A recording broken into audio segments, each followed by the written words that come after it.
बिस्मिल्लाहिर्रहमानिर्रहीम। अस्सलाम वालेकुम नाज़रीन, मैं हूं आपका मेज़बान मोहम्मद अनाम खान और आप देख रहे हैं यूट्यूब चैनल टुडे डे के। नाज़रीन, हल्का NB 75 में सैयद इफ्तिखारुल हसन अल मरूफ ज़ार शाह के इंतकाल के बाद यहाँ ज़िमनी इंतखाबात होने जा रहे हैं। इसमें डले गाँव के साबका नाज़िम सरदार नौशाद अहमद खान ने भी नून लीग को खैरबाद कह दिया है। उनके बाद डले गाँव के साबका जनरल कौंसल जनाब चौधरी शमसुद्दीन गुजर साहब ने भी नून लीग को खैरबाद कह दिया है। और आज हम जिस शख्सियत का आपके सामने इंट्रोडक्शन करवाने जा रहे हैं, जिनका आज हम इंटरव्यू लेने आए हैं, वो डले गाँव में मसी बरादरी की नुमाइंदगी करते हैं, यानी कि डले गाँव के अकलीती साबका कौंसल हैं जनाब वारिस साहब। जी वारिस साहब, काफ़ी दोस्तों के कमेंट्स आ रहे हैं कि नून लीग को क्यों लेफ़्ट किया।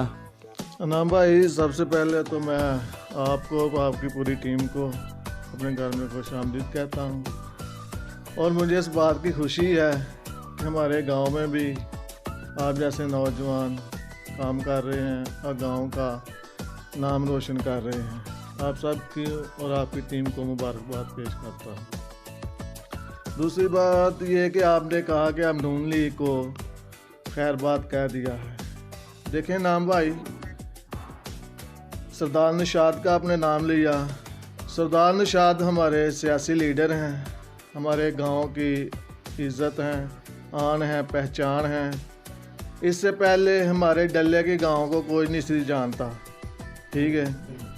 जब ये 2005 में बलदियाती इलेक्शन हुआ तो सरदार साहब नाज़िम की सीट पर थे और जितने भी यूनियन कौंसिल के इर्द गिर्द रहते थे, हर एक बंदे की कोशिश थी कि सरदार नौशाद के साथ हमारा पैनल बने, क्योंकि वो अच्छी शख्सियत हैं, पढ़े लिखे आदमी हैं, सूझबूझ रखते हैं सियासी लेवल की, ठीक है।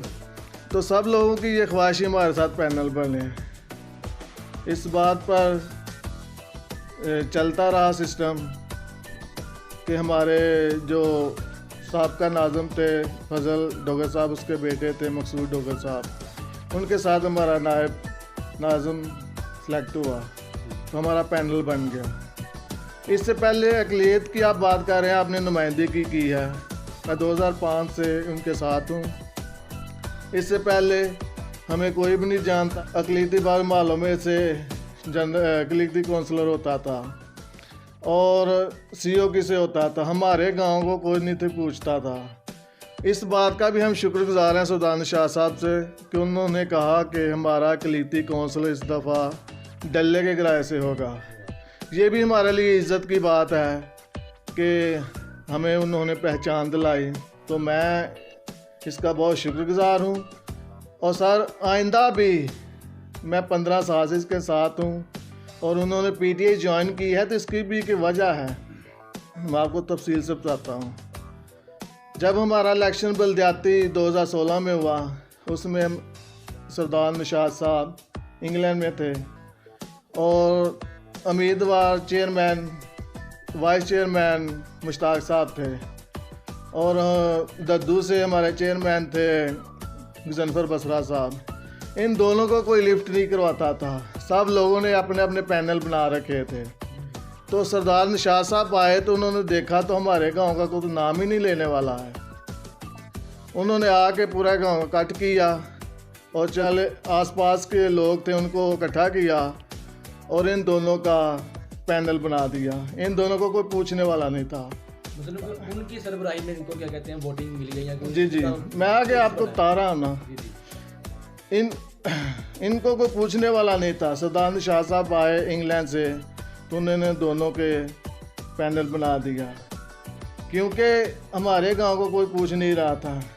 यूनियन काउंसिल में दूसरे नंबर पर हमारा गांव बड़ा है, पहले नंबर पर दद्दू बसरा है और दूसरे नंबर पर डल्ले की है, जिसका 25 वोट है तकरीबन। तो हमें कोई पूछ नहीं रहा था। आज सरदार नौशाद की वजह से ये वाइस चेयरमैन बने हैं और ये जो गैस का ढंढोरा पीट रहे हैं ना, ये सरदार नौशाद ही साहब ने, क्योंकि हम तो अपोजिशन में थे, हमें कोई पूछ नहीं रहा था, हमें लेटर नहीं मिल रहा था।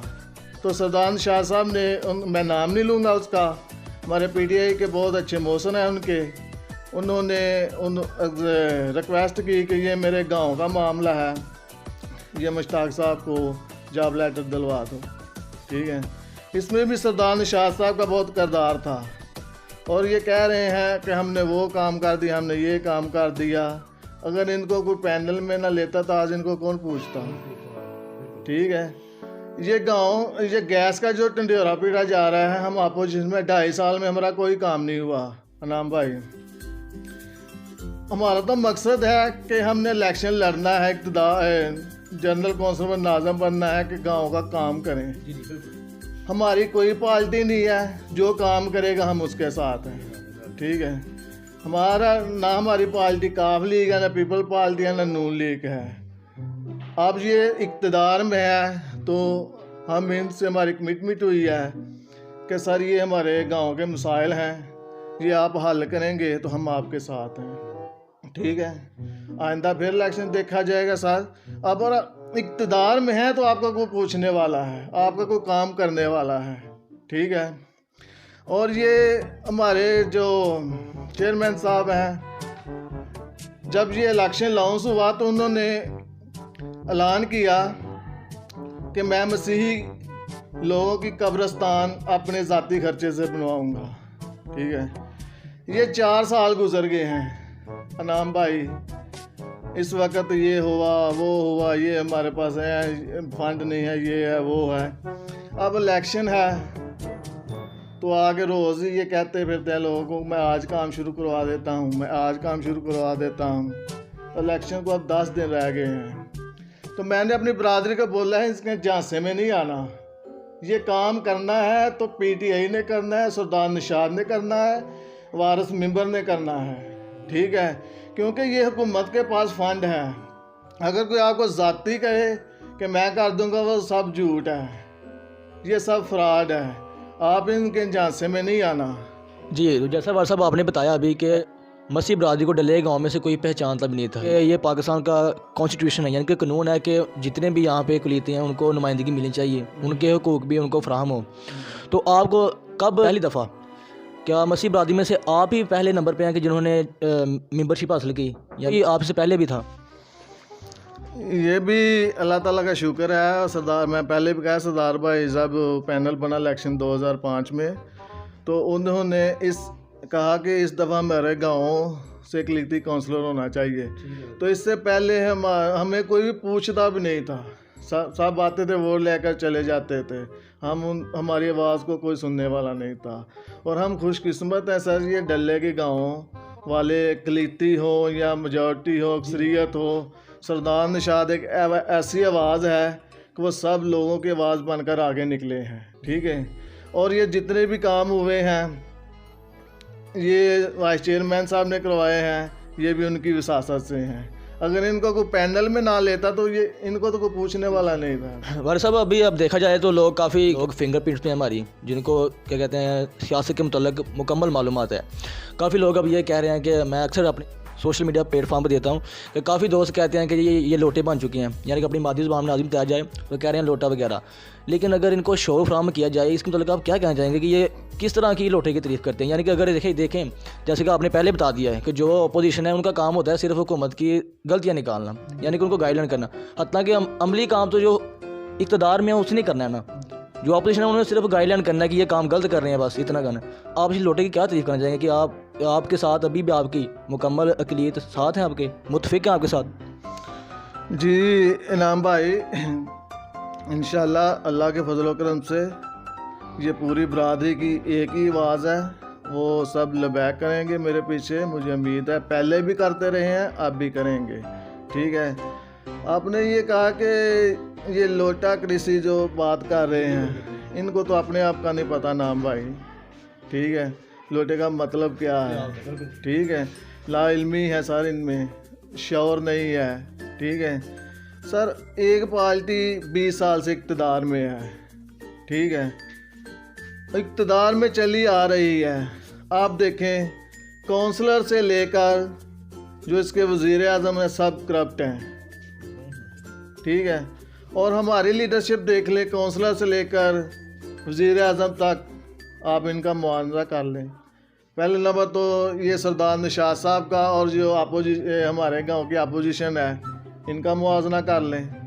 यहीं से बात शुरू, ठीक है, यहीं से बात शुरू हो जाती है। इनको पता ही नहीं है कि लोटा किसको कहते हैं। ठीक है, मैंने पहले भी कहा है कि जो कोई हुकूमत इक़्तिदार में होती है, हमारा मकसद तो इलेक्शन लड़ने का है, लोगों को काम हो, लोगों की ज़रूरतें मुकम्मल हो। देखें ये इक़्तिदार में है पार्टी तहरीक इंसाफ और इंशाअल्लाह इनका ही उम्मीदवार जीतेगा, क्योंकि ये तारीख़ है पाकिस्तान की, जब भी कोई ज़िमनी इलेक्शन हो तो वो हुकूमत का बंदा जीतता है। ठीक है, तो ये जीतेंगे, हमारे गांव के काम हो जाएंगे। हमें अपनी ज़ात पर नहीं कि ये मैं ये पार्टी में, मैं ये पार्टी में, ये वो पार्टी है। हमारा मकसद तो है काम करना, जो हमारे गांव के काम हो। मैं ये क्रेन वाले भाइयों से भी ये इल्तिजा गुजारिश करता हूँ कि इस दफ़ा हमारा जो कट है ना, हमारा जो काम है जो है ये गैस के मुतल्लक है, गाँव के कामों के मुतल्लक है। ठीक है, और इसमें हमारा साथ दें। दूसरी बात ये है कि जो हुजूर पाक हैं, हम भी उनकी इज़्ज़त करते हैं, आप भी इज़्ज़त करते हैं, इस बात में तो कोई शक नहीं है सर। ठीक है, वो नबी हैं, हमारे पैगंबर हैं सर।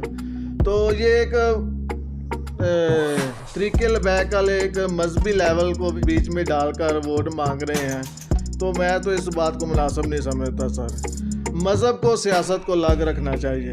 और एक बार मैं फिर इनसे रिक्वेस्ट करता हूँ कि इस दफ़ा हमारे मसाइल हैं, क्योंकि ज़िमनी इलेक्शन है, आप हमारा साथ दें। जनरल इलेक्शन में आप जिस तरह कहेंगे हम आप सब। अभी आपने बताया कि क्या कहते हैं, हमारा जो मसीह बरादरी का जो मेन मसाइल है वो है कब्रिस्तान की चार दीवारी। उसके मुताबिक हमने देखा कि वहाँ पे ईंटें भी आई हैं, रेत भी पड़ी थी, लेकिन वो सब फजूल हो गया, हवा में उड़ गई है। वो ईंटें किसने सटवाई थी और वो काम क्यों हुआ, इसके मुताबिक आप बताइए। नाम भाई, बात सीधी सी है, मैंने पहले भी कहा था कि हमारी कोई डिमांड नहीं थी, चेयरमैन साहब ने खुद अनाउंस किया था। तो जब खुद अनाउंस किया, अल्लाह ताला ने इनको इज़्ज़त दी, तो इनको चाहिए था कि हमारी पहले कब्रिस्तान का काम शुरू करते, लेकिन वो टेंडर ख़त्म हो गया है, अब भी काम शुरू नहीं हुआ। ये तो हमारे लोगों को बेवकूफ़ बनाने वाली बात है। ठीक है।